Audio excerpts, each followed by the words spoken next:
All right, everybody, how's it going? Hopefully you're having a good day, night, morning, whenever you decide to actually watch this, because, it's that time of year. I know I'm a little late. I said I was going to start this a couple days ago, but hey, I've been busy, been doing a move, so I just am getting around to record this. So right now it is Monday, I believe September 6th, 2021. It's like 10:50 at night, and so let's get started on some division predictions. We're going to start with the AFC South and NFC South, and the next video will be AFC West and NFC West, and then the AFC and NFC North, and then finish it up with the NFC Least and the AFC Beast. Save the best division for last, and one of the worst for last too, for shits and giggles. So so division predictions, let's see how we do. And then on Wednesday, right before the season starts off, we'll have the awards and the playoff predictions in one day. So yeah, a lot of videos going to be uploaded in the next couple days. So there's 4 of these videos, there's division predictions, and those will be all out by Wednesday or by Tuesday, and then of course the picks video tomorrow. So yeah, it's going to be a busy day here on the channel. Hopefully you're ready for a lot of NFL content. Excuse me. All right, let's get started. AFC South, like we said, the common opponents that each of these teams, they'll play the AFC South, themselves 6 times. They're all playing the NFC West this year. They drew a very short stick, and they have to play the NFC West. A team with like 4 teams that'll probably finish right above 500, all of them. So there's 10 of their games, and then they have to play, I believe, the AFC East. There's 4 more of their games, which is brutal. Only really one of those teams are guaranteed to be like not very good in the Jets. 3 of 4, the Patriots, Bills, and the Dolphins, of course, are probably going to be pretty challenging games for some of these AFC South teams that are, there's only like 2 good ones. So we'll see how it plays. And then, of course, they play the NFC South.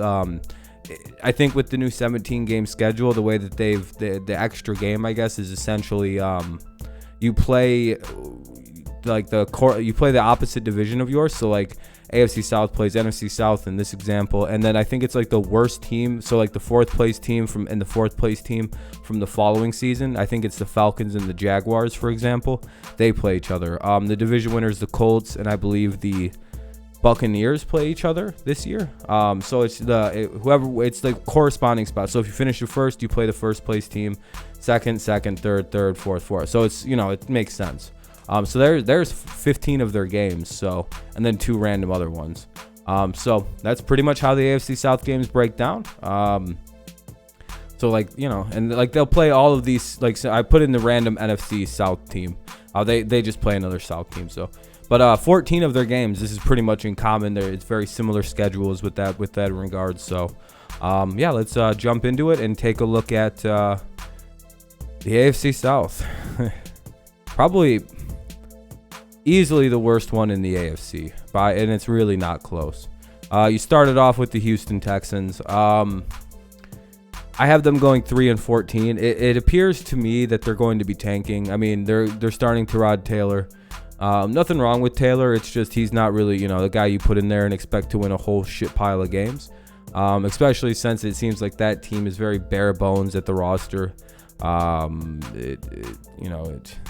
There isn't a single spot that makes you go, wow, they're really good at that spot. And it's nothing against them. They had a bad guy running the team in Bill O'Brien that kind of sold them out and like really tried to win a Super Bowl with a subpar roster and just got rid of all his draft picks. But hey, they have them back this year. They have their own first picks. It appears that they're going to be tanking. It appears that Deshaun Watson is drawing trade interest. So there's a chance that they can dish him out, get a whole bunch of first round picks, pick number 1 in the draft this coming season. So this is probably a tank season for the Texans. I just don't like to put teams below like 3 losses because it seems crazy. A team wins 1 game. No games. So yeah, it's a 17-game season, by the way. So just in case you're wondering why it's 17. So I have the Texans as one of the worst teams in football, and it's not an insult. It seems like they're tanking. So however you want to tank, if is a team bad because they're tanking, or are they tanking because they're bad? It's like that weird, like, well, how do you know? It just depends on how they execute the tank. A bad team can execute a tank and still suck at it, whereas like you have the Flores Dolphins, who executed a perfect tank and now they are where they are. So we'll see how the Texans do on that. Never know. Then I have the Jaguars. I'm kind of optimistic about them to some extent. Like, I think Lawrence could be a contender for Rookie of the Year. I think Urban Meyer's getting a lot of slack as like a bad coach before we've even had like a chance to see what he could do at this level.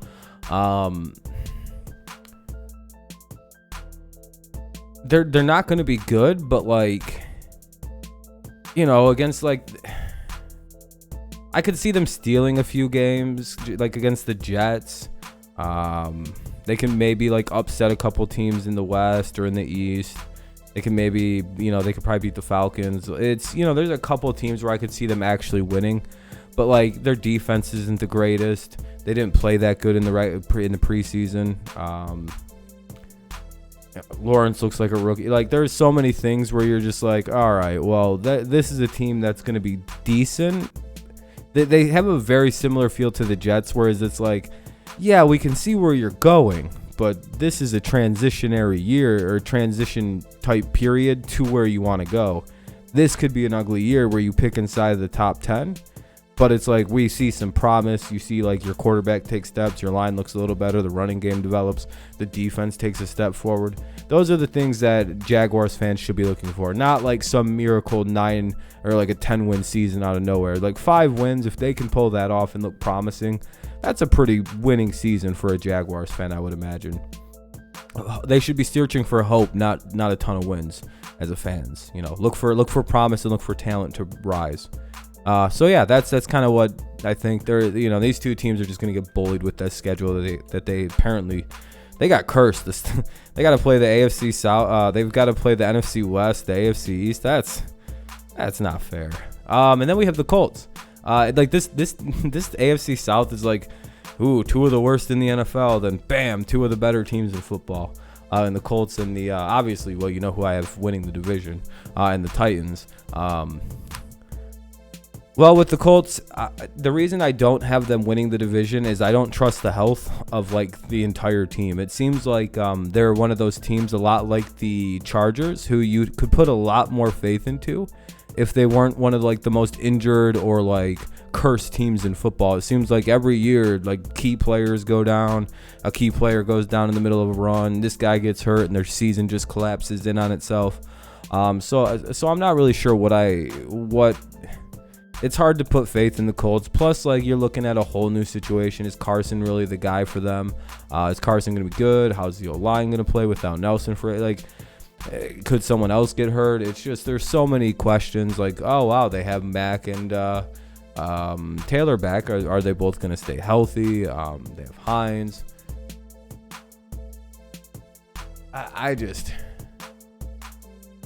I don't even know if they have Marlon Mack, actually. I don't know. It just seems like they just seem to sustain a lot of injuries that seem to tank their seasons. But again, this is kind of without injury, and I'm not really expecting anyone to get hurt. It's just, you know, it's kind of hard to put a lot of faith in them to win a division with the Tennessee Titans in it when, like, you know, you're just going, I think they'll stay healthy. You know what I mean? So that's, you know. Plus, like, they're like a new setup, new system, and I really think that a team with like continuality. So hold on, let me just pop them up there. A team with continuality, it's pretty much the same thing with a couple new pieces added in. Whereas the Colts, new quarterback, probably a newish type of offensive system in there. So the whole thing is probably just going to be like, you know, a little messy, but I do see them making the playoffs. I see them as a wild card team. And I forgot to mark them. So, yeah, I do see the Colts potentially making the playoffs as a wild card team. As I make my predictions, we'll know more. But, you know, for now, you know, there's so many ifs. There's too many questions for them to be a division winner at this point. And then you got the Titans. Arguably one of the best offenses in the NFL. Great wide receiving core with Julio Jones and A.J. Brown. And it just you can, you know, I mean, that's really all you need. And you've got Derrick Henry, a good quarterback, and Ryan Tannehill, who's got a lot to work with, a great offensive line, a pretty decent defense that's coming along. Mike Vrabel's a great head coach, apparently, in the NFL. So the Titans have a lot going for them.